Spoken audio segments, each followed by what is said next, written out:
அட்டா அட்டா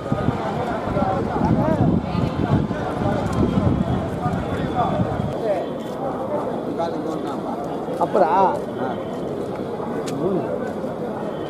அண்ணன் அவர்களுக்கும் எதுவும் உறுதுணையாக இருக்கும் கேட்டு நன்றி கூறி விடைபெறுகிறேன். நன்றி. அடுத்ததாக மைப்புரிய மாநகராட்சி மேயர் அவர்கள் வாழ்த்துறை வழங்குவார்.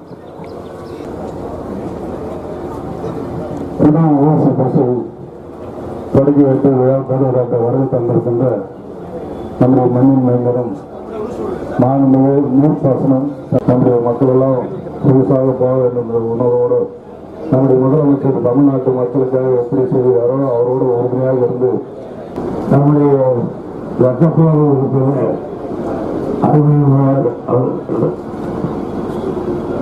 ஆனால் அதே நேரத்தில் அவர்களுக்கெல்லாம் ஒரு சின்ன வேண்டுகோள்.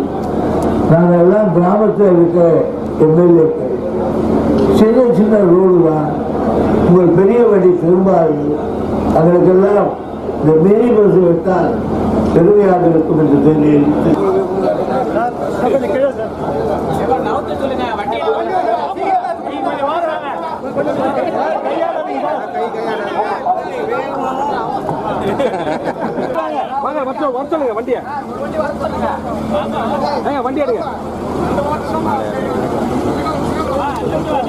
வர்றதுக்கு முன்னாடியே ஒரு 60 லட்சம் பேரை வாக்காளர்கள் நீக்கப்பட்டிருக்காங்க. இது தேர்தல் ஆணையம் சரியா செயல்படுதுன்னு நினைக்கிறீங்களா? தேர்தல் ஆணையமே தான் இப்போ குற்றச்சாட்டுகள்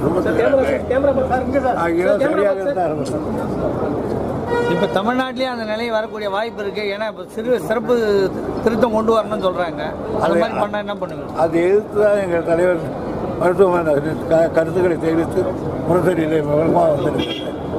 சார், தமிழ்நாடு முழுக்க சார் இந்தியா முழுக்கவே இந்த வாக்காளர் பட்டியல் சீர்திருத்தம் பண்ண போறதா மத்திய அரசு அறிவிச்சு பெரிய ஒரு புரட்சி எழுச்சி இதில் நாடு செழிவு உருவாகும். அப்ப நாடு முழுவதுமே போலி வாக்காளர்கள் அதிகமாக சேர்த்துருக்கு, அந்தந்த மாநிலம் சேர்த்துருக்குன்னு சார் அர்த்தமாகுது அதுக்கு. ஆமாம், அப்ப நம்ம மாநிலமும் அதுக்கு உடந்தையா? அதில்